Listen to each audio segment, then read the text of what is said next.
You're standing in a field north of Belgorod. It's 4 in the morning on July 5th, 1943, and the world is about to end. Not metaphorically, not eventually, right now. In less than 3 minutes, over 1,000 German artillery pieces are going to open fire on your position. You won't hear them coming, you'll just hear the arrival. The earth itself will seem to scream. The air will turn solid with overpressure. Trees will disappear, trenches will collapse inward. Men will vanish into craters that weren't there a second ago. And you, if you survive the first 10 minutes, will spend the next hour trying to understand how you're still breathing while everything around you has been reduced to smoking dirt and human fragments. This is Kursk, the largest tank battle in history. The moment when two ideologies, two armies, two visions of total war collided along a 200-mile front with more steel, more fire, more men than any single battlefield had ever seen. But here's what most people don't know about Kursk. The moment everyone remembers, the tanks, the dust, the charges at Prokhorovka, that came later. The real story, the one that determined everything that followed, happened in the first 6 hours. And it wasn't decided by generals or technology or doctrine. It was decided by the men standing in those trenches when the bombardment began, and by the Soviet officers who had to answer a single, impossible question. How do you survive an artillery barrage designed to erase you from existence? This is the story of what happened when 1,000 German guns opened fire at Kursk, and how the Soviet response, planned in secret, executed under apocalyptic fire, and rooted in a brutal understanding of what industrial warfare actually demands, turned the tide of the Eastern Front. Let's rewind. June 1943. The war has been going for 2 years on the Eastern Front, and both sides are exhausted. Germany is reeling from Stalingrad. The Sixth Army is gone. The myth of invincibility is shattered. But the Wehrmacht is still lethal, still experienced, still capable of launching coordinated offensives that can shred Soviet formations in days. Hitler needs a victory, not a tactical one, a symbolic one, a chance to prove that Germany can still dictate the terms of this war. So they pick Kursk. It's a bulge in the Soviet line, a salient jutting westward into German-held territory. From the air, it looks like a tumor. From a strategic perspective, it's a target. If German forces can pinch it off from north and south, they'll encircle hundreds of thousands of Soviet troops, capture or kill them, and restore momentum to a war that's starting to feel unwinnable. The operation is codenamed Unternehmen Zitadelle, Operation Citadel. It's going to involve nearly 800,000 German troops, 2,700 tanks, 2,000 aircraft, and the heaviest concentration of firepower the Wehrmacht has ever assembled for a single offensive. And the Soviets know it's coming. Not suspected, not guessed. Knew. British intelligence intercepts German communications and passes them to Moscow. Soviet partisans behind German lines report massive troop movements, fuel depots, ammunition stockpiles appearing near Orel and Kharkov. Soviet reconnaissance aircraft photograph tank formations, artillery parks, supply columns stretching for miles. And then there's the defector. A German soldier walks into Soviet lines in late June and tells them the exact date and time of the attack. Early morning, July 5th. Stalin's high command faces a choice. They can launch a preemptive strike, try to disrupt German preparations, hit them before they're ready. Or they can wait. Let the Germans come, absorb the blow. And then counterattack when the Wehrmacht is exhausted, overextended, and committed to a battle they can't retreat from. Marshal Georgy Zhukov, the man who saved Moscow, the architect of Stalingrad's counteroffensive, argues for defense in depth. Build fortifications, layer them, make the Germans bleed for every kilometer, let their tanks break against prepared positions, Let their infantry walk into minefields, into interlocking fields of fire, into killing zones engineered specifically to stop massed armor. And then, when they've spent themselves, hit them with reserves they didn't know existed. Stalin agrees, but there's a problem. The Germans aren't planning a normal offensive. They're planning an annihilation. And the opening move, before the tanks roll, before the infantry advances, before the Stukas dive, is an artillery bombardment unlike anything the Soviets have faced. Over 1,000 guns, concentrated on the first line of Soviet defenses. Time to begin at 4:30 a.m., just as dawn breaks. The objective isn't suppression, it's erasure. The Germans want the first defensive belt gone, not damaged, gone. They want trenches collapsed, bunkers caved in, communication lines severed, commanders killed, soldiers too shell-shocked to fight back. They want the assault troops to walk through a moonscape where resistance has already been shattered. If that bombardment lands as planned, the Soviet defense collapses before it begins. So Soviet High Command does something insane. They decide to fire first. Here's what you need to understand about Soviet counter-battery doctrine in 1943. It's not an afterthought. It's not a contingency plan buried in some manual. It's a science, a religion, an obsession born from 2 years of getting hammered by German artillery and learning, in blood, that if you let the enemy dictate the tempo of fire, you lose.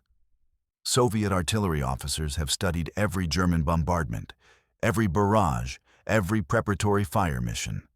They've cataloged patterns, timings, concentrations.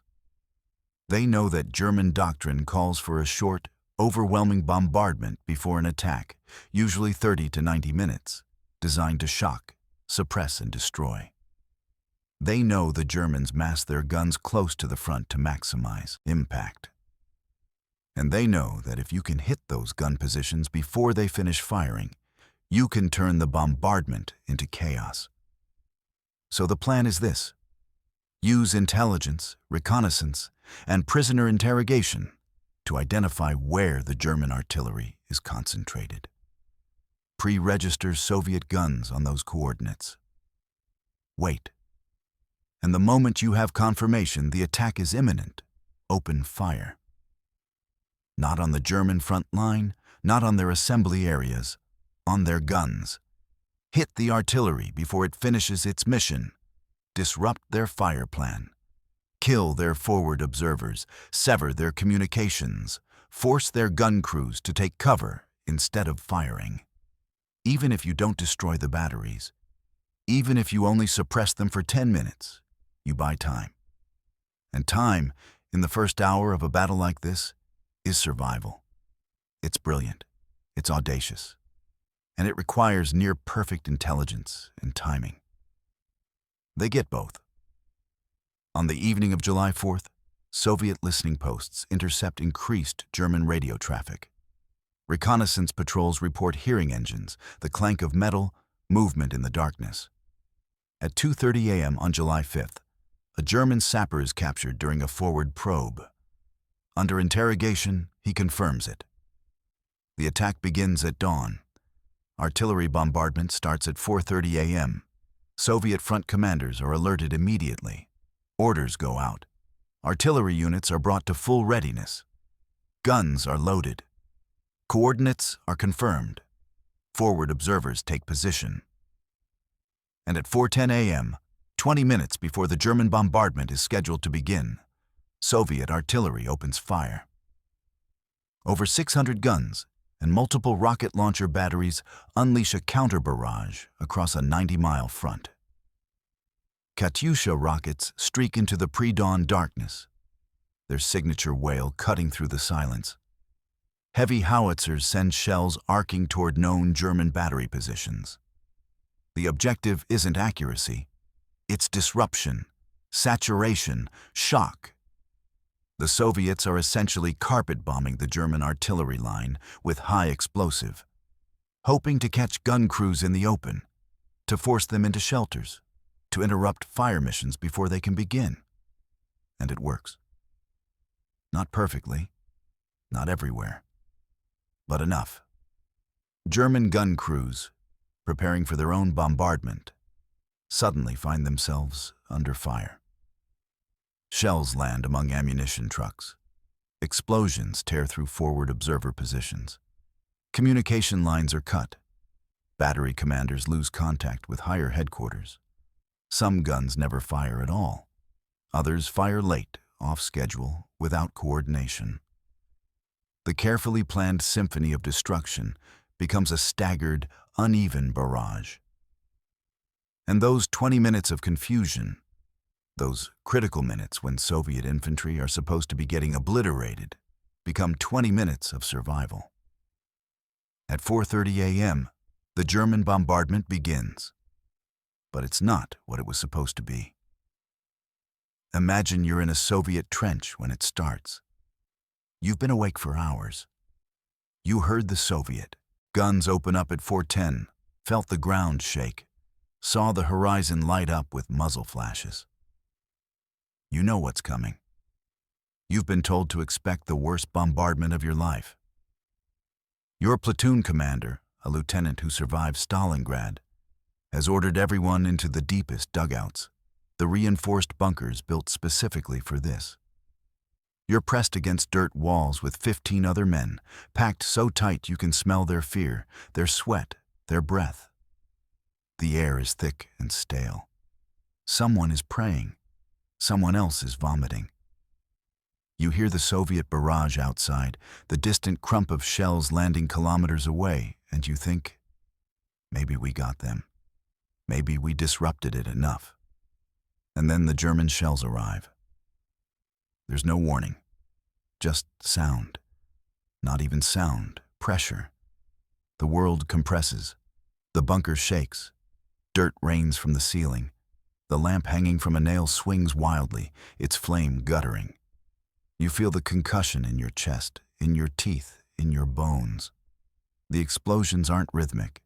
They're random, overlapping, a continuous roar that makes thought impossible. Someone screams, but you can't hear it over the noise.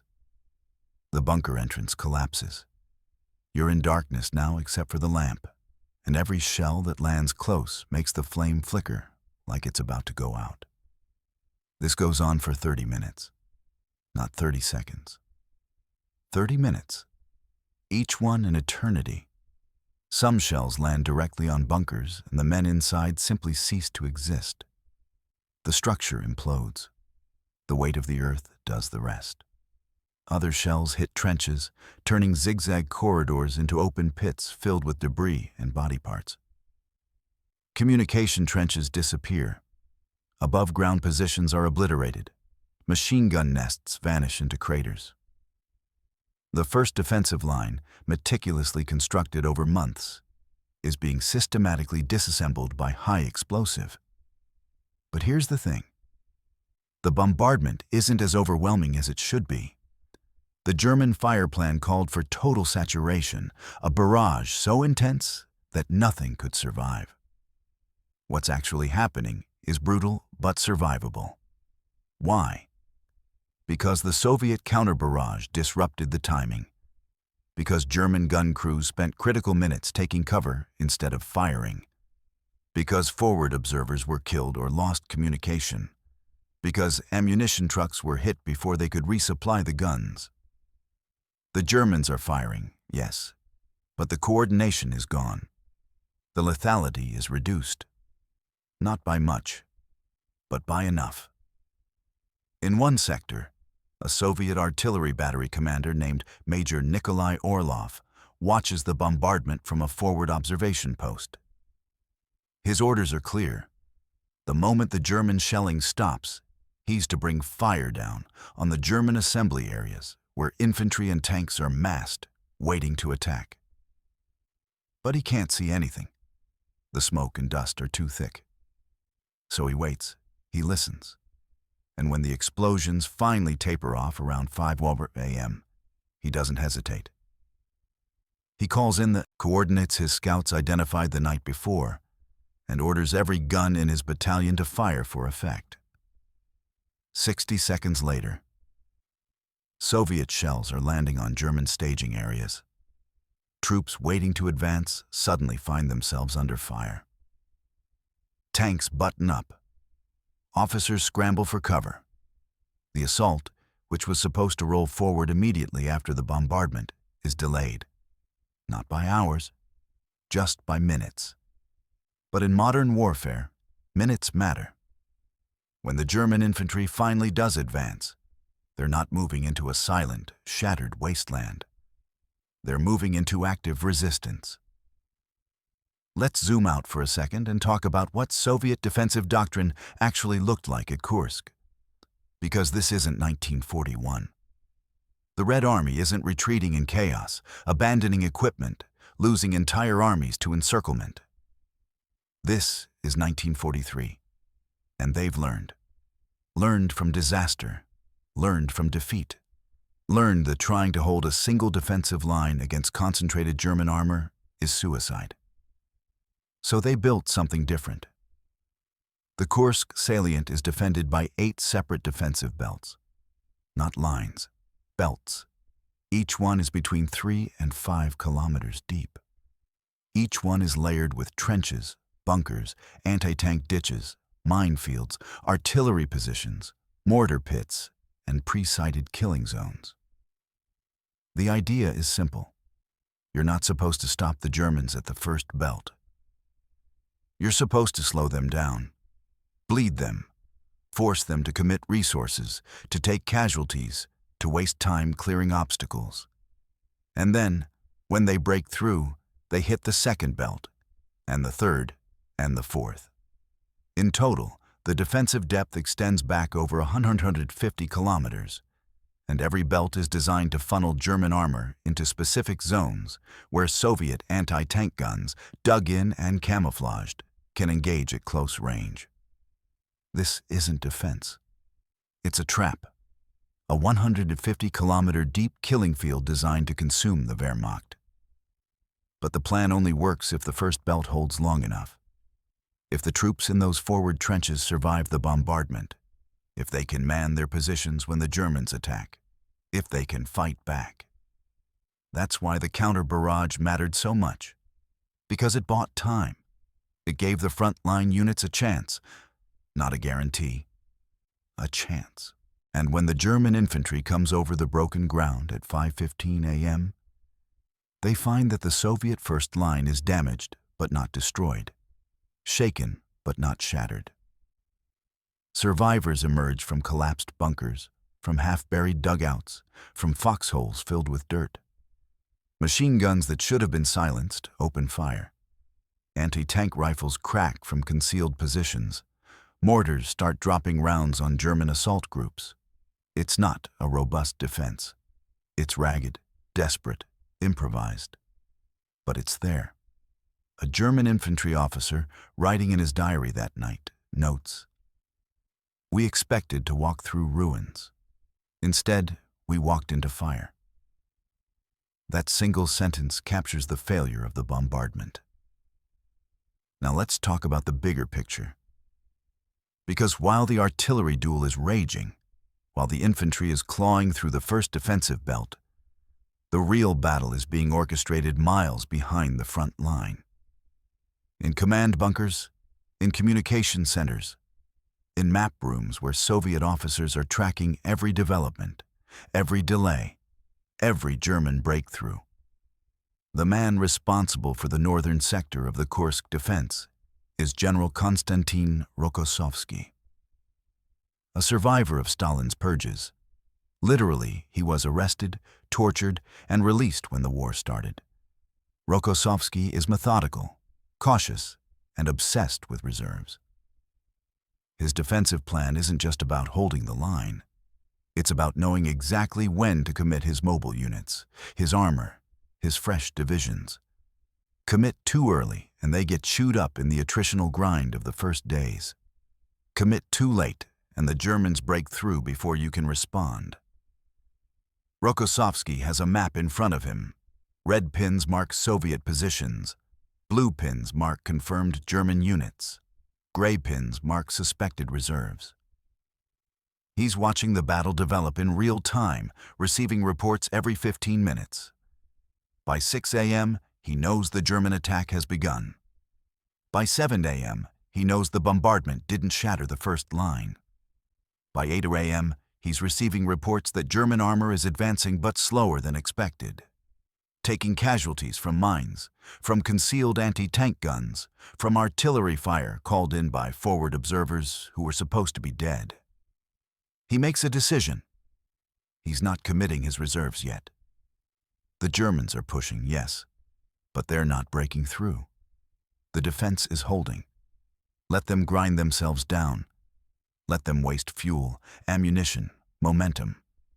Let them believe they're winning while the defensive belts do their work. In the southern sector, General Nikolai Vatutin is facing a more dangerous situation. The Germans there are using their heaviest armor, Tiger tanks, Ferdinand tank destroyers, Panther tanks making their combat debut. These aren't the Panzer IIIs and IVs the Soviets have learned to fight. These are machines designed to break through prepared defenses, thick armor, powerful guns, capable of shrugging off Soviet anti-tank rounds at ranges where Soviet guns can't penetrate back. Vatutin's defense is getting hammered. The first belt is barely holding. German armor is punching through in several places. Forward units are requesting permission to withdraw. And Vatutin is faced with the same impossible calculus. Commit reserves now and risk losing them before the decisive moment, or hold them back and risk the front collapsing entirely. He chooses a middle path. He releases one tank corps, not his best, not his strongest, but enough to plug the most dangerous breakthrough. The tanks move forward, engage the German spearheads, and trade metal for time. It's not elegant. It's not a counterattack. It's a firebreak, a last-ditch effort to stop the advance from turning into a rout. And it works. Barely. By the end of the first day, July 5th, the Germans have advanced between 6 and 10 kilometers into the Soviet defenses. They've taken casualties, heavier than expected, but they're still pushing. They haven't achieved the breakthrough they wanted. The bombardment didn't do what it was supposed to. The Soviet counter-barrage disrupted the plan. The layered defenses slowed the advance. But the battle is far from over. Hitler, in his headquarters in East Prussia, receives the reports and orders the attack to continue. The Wehrmacht has committed to this. There's no turning back. Zhukov in Moscow reads the same reports and allows himself a rare moment of cautious optimism. The first day went better than feared. The Germans are grinding forward, yes, but they're grinding. And grinding is attrition. And attrition, in a battle of this scale, favors the side with deeper reserves. The Soviets have deeper reserves. Let's go back to the artillery for a moment. Because the counter-barrage on the morning of July 5th wasn't just a tactical gamble. It was the culmination of a philosophical shift in how the Red Army thought about firepower. In 1941, Soviet artillery was poorly organized, poorly coordinated, and often outgunned by the Germans. Artillery units were scattered, subordinated to infantry divisions, unable to mass fires where they were needed most. The result was predictable. German artillery dominated the battlefield. German infantry advanced under the cover of precise, devastating barrages. Soviet troops died in their trenches before they even saw the enemy. By 1943, everything had changed. The Soviets had centralized their artillery under front and army-level control, allowing commanders to concentrate hundreds of guns on a single sector within hours. They'd built dedicated artillery divisions, units whose sole purpose was to deliver massed fire on strategic targets. They'd trained forward observers to work with infantry, to identify targets, to call in fire missions with accuracy and speed. And they developed counter-battery tactics, using sound ranging, flash spotting, and aerial reconnaissance to locate enemy guns and destroy them. The result was a Soviet artillery arm that, by mid-1943, rivaled or exceeded German capabilities. Not in precision. German guns were still more accurate, German fire control still more sophisticated, but in volume, in mass, in the sheer weight of explosive that could be delivered on a target. And at Kursk, that weight mattered.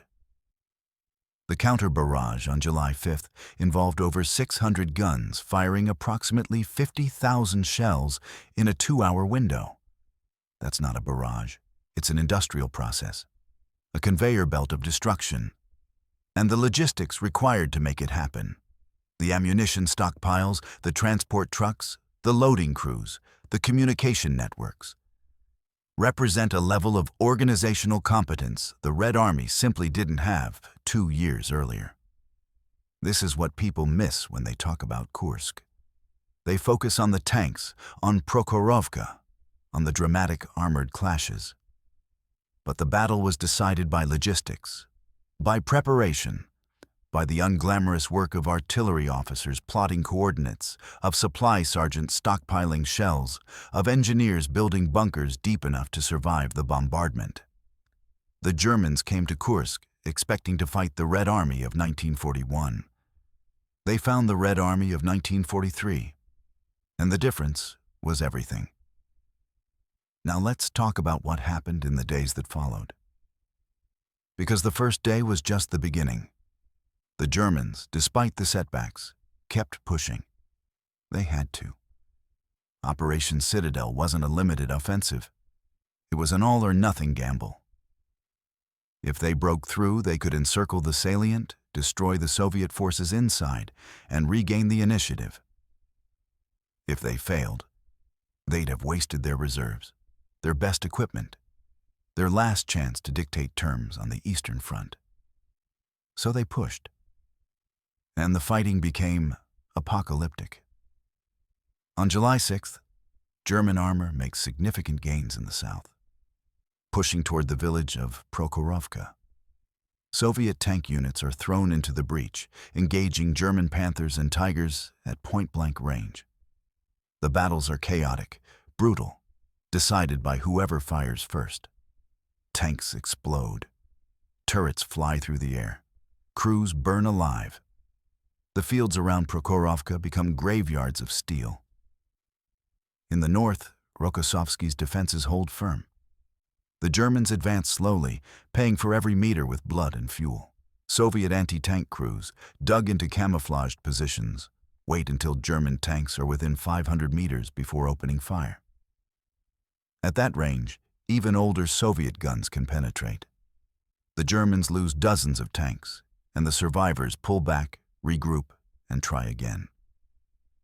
The attrition is unsustainable. On July 12th, the decisive moment arrives. The Soviets launch a massive counteroffensive north of the salient, aimed at the German staging areas around Orel. This isn't a local counterattack. This is a strategic hammer blow. Hundreds of thousands of fresh Soviet troops, held in reserve, smash into German rear areas. The objective is clear. Force the Germans to choose between continuing the attack at Kursk or defending their supply lines. Hitler chooses the supply lines. On July 13th, he orders Operation Citadel suspended. The Wehrmacht begins pulling back, withdrawing from the salient they bled to capture. The offensive is over. The battle is lost. The Soviets keep attacking. For the rest of July and into August, they push west, liberating Orel, Belgorod, and eventually Kharkov. The Eastern Front, which has been stalemated for months, suddenly shifts. The Germans are retreating, the Red Army is advancing, and the momentum never shifts back. Kursk is over. The Wehrmacht is broken. The war has turned. There's a detail about the Soviet counter-barrage that doesn't make it into most histories. A small thing, but it matters. Among the Soviet artillery units that fired on the morning of July 5th was a battery commanded by a young captain named Pavel Semenov. His battery consisted of 6 122mm howitzers, positioned in a ravine about 8 kilometers behind the front line. On the night of July 4th, his forward observer, a sergeant named Mikhail Petrov, had identified a German artillery concentration in a small wood across no man's land. Petrov had counted at least 12 guns, possibly more, hidden under camouflage netting. Semenov registered his guns on that position, and when the order came at 4:10 a.m. to commence the counter-barrage, his battery fired 48 shells in 3 minutes. They couldn't see the impact. They couldn't confirm kills. They just fired and hoped. 3 hours later, after the German bombardment had ended and the infantry assault was underway, Soviet reconnaissance troops moved through the contested zone. They found the wood Petrov had identified. All 12 German guns were destroyed, not damaged. Destroyed. Barrels twisted, carriages shattered, ammunition stores detonated. And scattered around the guns were the bodies of 47 German artillerymen who'd been caught in the open when the Soviet shells arrived. Semenov never learned about this. His battery was moved the next day. He fought through the rest of the war, survived, and died in 1967, without knowing that his 3 minutes of firing had eliminated an entire German battery that would have been pounding Soviet positions for hours. This is the hidden arithmetic of the counter-barrage.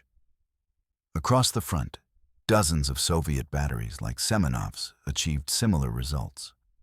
Not everyone, not most, but enough. Enough to disrupt the German plan, enough to save lives, enough to matter. And here's what makes it significant. Semenov's success wasn't luck. It was the product of a system. Petrov, the forward observer, had been trained to identify artillery positions. He'd been given maps, binoculars, and communication equipment. The battery had been pre-positioned with ammunition stockpiles and firing tables. The orders to execute the counter-barrage came down through a functioning chain of command that had rehearsed this exact scenario. Every piece had to work for the counter-barrage to succeed. And at Kursk, for the first time in the Eastern Front War, all the pieces worked. This is what institutional learning looks like in wartime. It's not dramatic. It's not cinematic. It's a captain and a sergeant doing their jobs with equipment that functions and doctrine that makes sense. Multiply that by hundreds of batteries across a 200-mile front, and you get the Soviet counter-barrage, an industrial response to an industrial threat. So what does all of this mean? What's the actual legacy of the Soviet response to that first bombardment on July 5th? Here's the truth. The battle wasn't won by heroism or technology or tactical brilliance. It was won by preparation. By the unglamorous, tedious, brutal work of building defenses, stockpiling ammunition, training crews, and planning for every contingency. The Soviet counter-barrage on the morning of July 5th worked because Soviet officers had spent months studying German doctrine, identifying patterns, registering guns, and developing a fire plan that could be executed under the worst possible conditions. The defensive belts held because engineers had dug them deep enough, infantry had manned them stubbornly enough, and commanders had refused to panic when the first reports came in. This is what industrial warfare looks like when both sides understand what they're doing. It's not about individual courage or superior equipment. It's about systems, logistics, coordination, the ability to absorb catastrophic violence and keep functioning. The Germans came to Kursk with better tanks, better training, better tactical doctrine. They lost because the Soviets had better preparation, better depth, and better operational planning.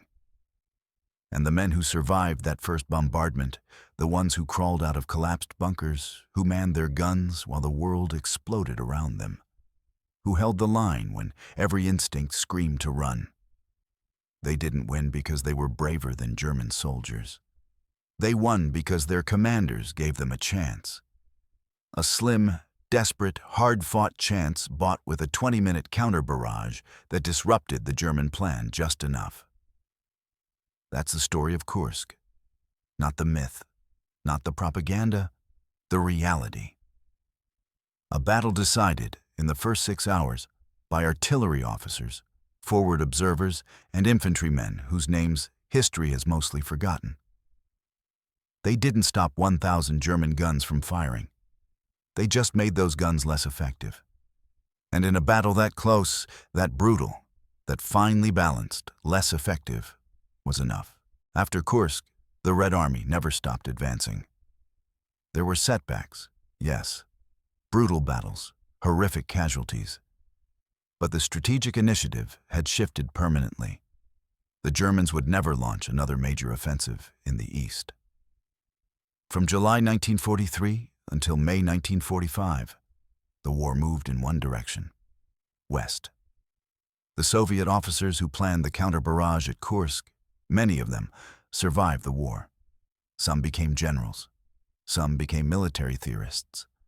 Some taught the next generation of Soviet officers how to fight industrial warfare.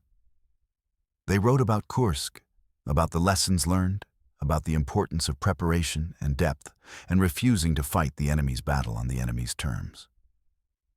And the men who stood in those trenches, who survived the bombardment, who fought through the first terrible hours, most of them kept fighting.